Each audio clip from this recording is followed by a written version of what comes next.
Hello friends, welcome to our channel. Today we are going to see a beautiful poem written by J. Morse. The title of the poem is A Teenager's Prayer. Teenage means a age group between 13 to 19 years of age. In this age group, it is very important. It is very critical age group because this age group can develop your future. If you set any goal, there is a lot of energy in this group that can complete your goal. By this poem, our poet is explaining that if you decide something that is right, that will give you great success in your life. If you choose the right way, you will be successful. You will be happy in your life. If you choose the wrong path, that will be very distressful in your life. So let's see what happens in the poem. Let's see the first stanza of the poem. Each day brings new beginnings. Each day brings new beginning. Decisions I must make. Our poet says, every day I have to face many problems, troubles. I have to solve them. I have to accept the challenges every day, and I am the only one responsible person. I am that teenager who has to choose the right path, right way to be success in our life. याचा अर्थ असा होतो, पहिल्या स्टांजामध्ये कवी म्हणतो की प्रत्येक दिवसाच्या सुरुवातीला मला असंख्य समस्यांना सामोरं जावं लागतं, असंख्य अडचणी मला समोर येत असतात. अशा अडचणी सोडवण्यासाठी मला स्वतःला निर्णय घ्यावे लागतात आणि ते निर्णय घेण्यासाठी मला योग्य मार्गाने पुढे जावं लागतं, की जो मार्ग माझ्यासाठी योग्य असेल, की जो मार्ग माझ्या फ्युचरमध्ये मला योग्य ठरणार आहे. What happens in the second stanza? Let's see. I can choose to take the road of life that leads to great success.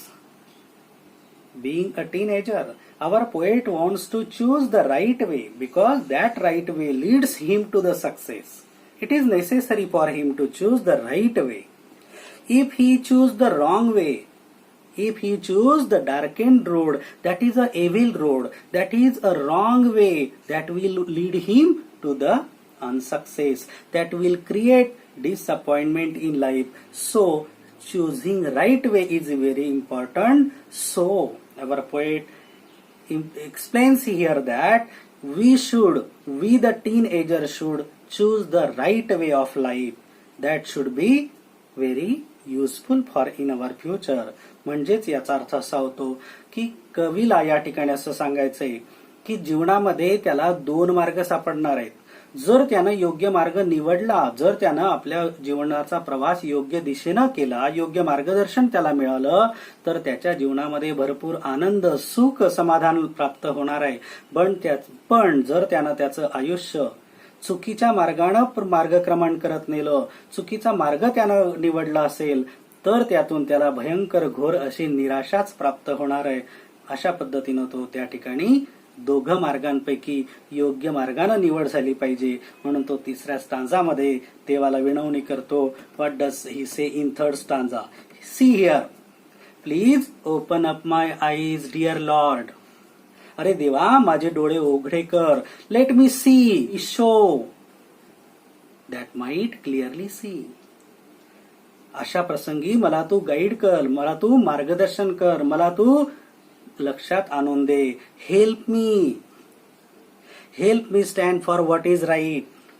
Bring out the best in me.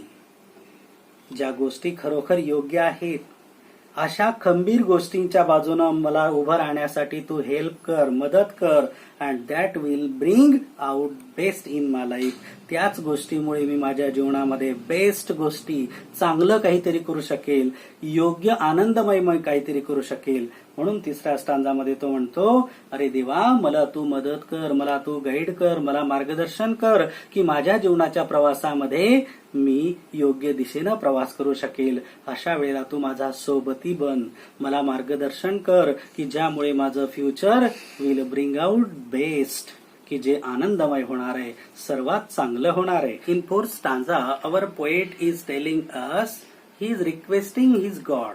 He is requesting God, help Lord to just say no. When temptation comes my way, I might keep my body clean and fit for life each day. Every day. In our life, we have to face many temptation. Temptation means a strong wish to do wrong or bad things.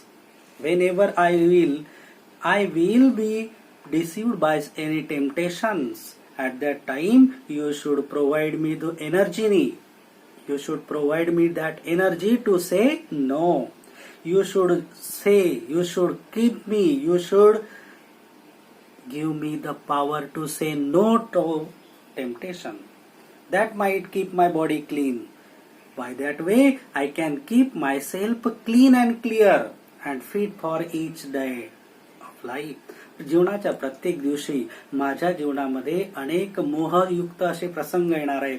अशा प्रसंगाच्या वेळेस मी अशा गोष्टींना नाही म्हणू शकेल अशी शक्ती मला तू प्रदान कर की ज्यामुळे माझं आयुष्य मी स्वच्छ, आनंदी आणि निरोगी जगू शकेल. 5व्या स्टांजामध्ये कवी म्हणतो बघा, when my teen age years are over, जेव्हा माझ्या जीवनातले टीन एजचे वर्ष पूर्ण होतील, means I will complete my teenage years. I know that I will see. त्यावेळेला मी माझ्या गत जीवनाकडे I will see my previous life and will see that life live with its very best with you walking next to me.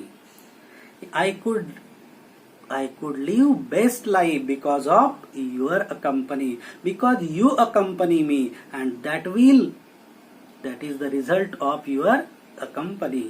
शेवटच्या स्टांजामध्ये कवी म्हणतो की जेव्हा माझे टीन एजर्सचे year पूर्ण होतील, जेव्हा माझं टीन एज पूर्ण होईल आणि मी 19 वर्षानंतरच्या वर्षामध्ये प्रवेश करेल, त्यावेळेला माझं जीवन हे अत्यंत आनंदमय झालेलं असेल. हे केवळ तुझ्या सहकार्यामुळे, तुझ्या सहवासामुळे आय कुड डू दॅट. म्हणजेच देवाकडे तो विनवणी करून म्हणतो, it happens because of you. So it is a request of the poet to the God to help him whenever the temptation comes, whenever I will choose a wrong path, whenever I will choose a wrong way, at that time you should be my good guide to guide us for my bright future.